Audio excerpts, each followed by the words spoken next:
Welcome back for more Drummer Daily. I'm Daniel Hadaway, your grateful drum coach, and I'm so thankful that you could join me again. Today, this is episode number 136, and that's a lot. I was thinking maybe I should get myself a theme song like the Jimmy Fallon does on The Tonight Show, where right at the end of the song, the intro song, Questlove always yells out what episode number the show is. Maybe I should start doing that as well and go 136. But it's not that exciting if I just do that at the beginning of every episode without music. So maybe I won't do that. Regardless, this is episode 136.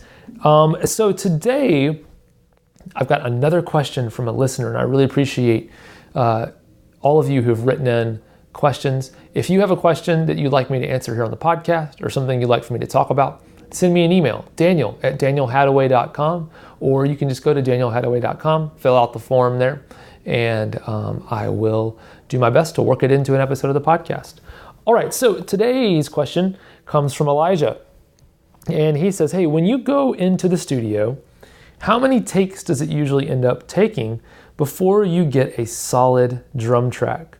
And do parts ever end up getting quantized, meaning do they ever get corrected and fixed to be perfect? Or are the professionals that good that absolutely nothing gets corrected? Well, that is a couple of really awesome questions. It's so awesome that I'm going to take a sip of coffee right now before I answer it. Here I go. Pause for dramatic effect. All right. I really did take a sip of coffee, by the way, guys. I realized my throat was getting kind of dry.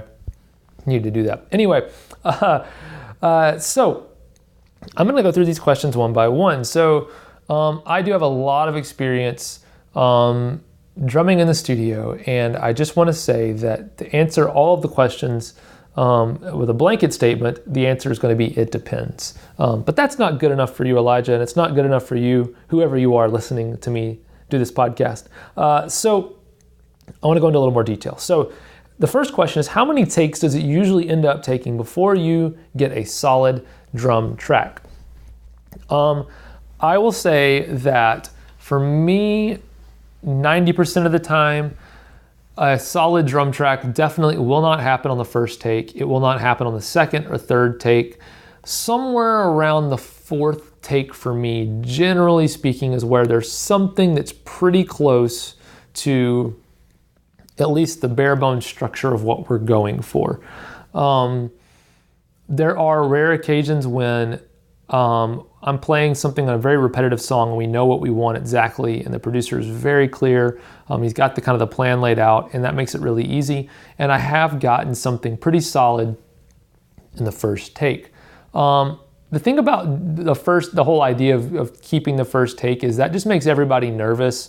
You never want to have, in this day and age where you can go back after the fact, like an engineer or producer can go back and comp together different takes of different parts and stuff. Even if you get it right on the first take, it makes everyone nervous to only have one take in the bag, so to speak, to pull from later. There's a million things that could have happened during that take that we didn't notice right away. For example, for whatever reason, maybe the snare drum somehow got detuned slowly throughout the song, and we didn't realize it at the time, but afterwards they're going to realize it, and they're going to be like, man, we don't have anything where that snare stayed in tune the whole song. Or whatever other, there's a million other things that could have happened, could have changed. And so typically, even if we can get it in one take, we don't leave it at one take because we want the option later of going back and changing things. So it depends really, to answer the question, but I would say that more often than not, you're going to be in the 3 to 4 take range before you get a solid track. You might go in the 5, 6, 7 take range if you're doing like a real like master recording where it's not a demo or anything, it's actually going on a finished product CD. At least that many, and then we might go through and do different parts. We might play the chorus a few extra times to get some different options as far as parts go, or different fill options, different things like that. So the next part of the question was, do parts ever end up getting quantized? And the answer, honestly, is yes, they do. Now, I will say that most of the time, if something is going to get quantized or it's going to get fixed. It's going, rhythmically speaking. So for those of you who may not know what quantizing is, it's where the drums get adjusted with the computer to basically line up perfectly with the beat. So every hi-hat hit's perfect, or every snare and kick hit is right, exactly perfectly locked in with the click track. But I want to say that most of the time when something gets quantized, I know that it's going to be quantized while I'm tracking it. The producer tells me we are going to be quantizing this. And I know a lot of people have different opinions about that, and they're like, "Oh man, that stinks." And I'll kind of combine your next question, which is, are the professionals that good that absolutely nothing gets corrected like that? I will say that the thing about quantizing or fixing drums is that it's not, in the situations I find myself in, it's not so much about feel most of the time. Now, sometimes I will play something really, really cool that's really difficult, and the producer's like, man, I don't want to even risk trying to get you to play that again. I'm just going to lock a few pieces in and we'll be done with it. But that doesn't really happen that much. Most of the time, the reason why drums are being quantized, and the reason why a producer is able to tell me ahead of time, hey, this is going to be quantized, this is going to be fixed, it's going to be a perfect, lock to the grid type drum part at the end. The reason why he's able to tell me that is because there are a lot of other drum loops and tracks that are going to be added in that are computer based. So drum machines and sequencers or crazy samples and stuff, and all that stuff is going to be exactly perfect based on the computer that's creating it or computer that's lining it all up. So if there were to be a 16th note pattern on the hi-hats that I play that does not exactly line up with the 16th note part that maybe is a sample that's being played, it's going to sound really bad and really sloppy. So even if I could play it quote unquote perfectly, it's still not going to line up 100% of the time exactly right with those drum loops and some of those electronic elements. So when I play on stuff like that, the producer is going to tell me, hey, we're going to line this up, just so you know. And that actually allows me mentally to kind of shift where I'm at with my playing. I know that it doesn't matter as much about, if I'm going to lay back this hi-hat, to kind of make it have a little more groove, I need to not do that if I know that it's going to be locked in anyway, because doing that kind of stuff really throws engineers for a loop and makes it harder to line up. It's not for me as the drummer to argue with a producer and say, you shouldn't be doing this, you shouldn't be fixing this, you should let the rhythm breathe, as us drummers like to use as an excuse for when we can't play with the click really well or whatever it is. It's not our place to argue that point. It's our place to understand what the producer wants and make it their job as easy as possible. So if he says, hey, this is going to be lined up, then I am going to do my best to make the job of lining it up as easy as possible, which means I'm not going to try to intentionally drag anything. I'm going to try to play it right on top of that click and as perfectly as possible that I can do, so that maybe it doesn't have to get corrected as much, or those little waveforms on the computer don't move so much when they correct it. They're like, wow, that didn't move at all because you played it so well. But to answer the other part of your question, which is, are there professionals that good that absolutely nothing gets corrected? Yes, there are professionals that are that good.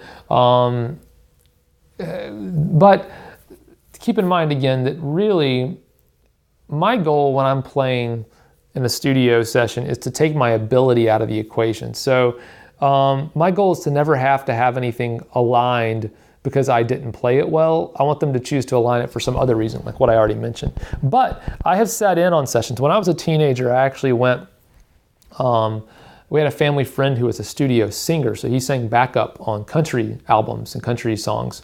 And he took me to the studio one day just to kind of let me kind of, take your, well, it wasn't your son, it would be like take your friend's son to work day.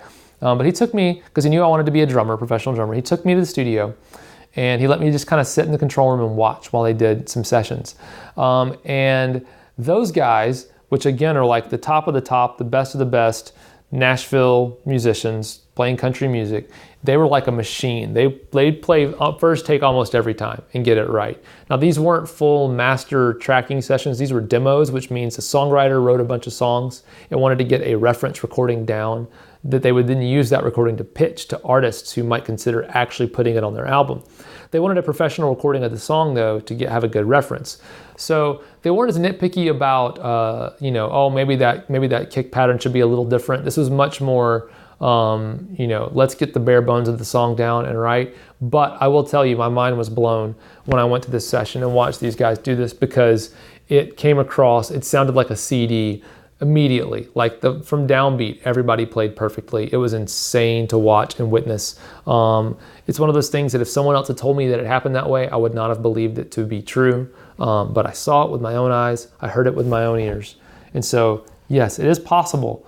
And there are guys who do it a lot. But it doesn't happen so much these days. Almost everything gets fixed for one reason or the other.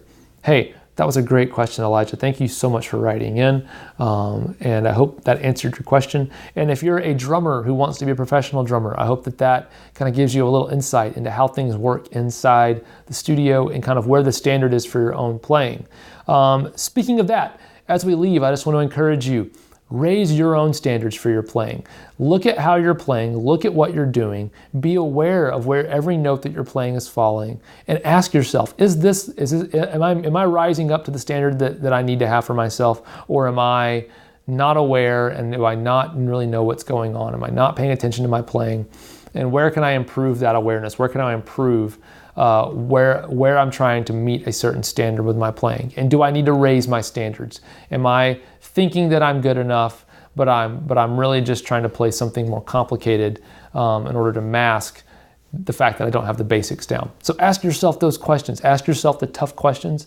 Look deep inside yourself as a drummer. Set up a camera and record yourself playing and really critique yourself. All those things can really contribute to you improving drastically and quickly as a drummer.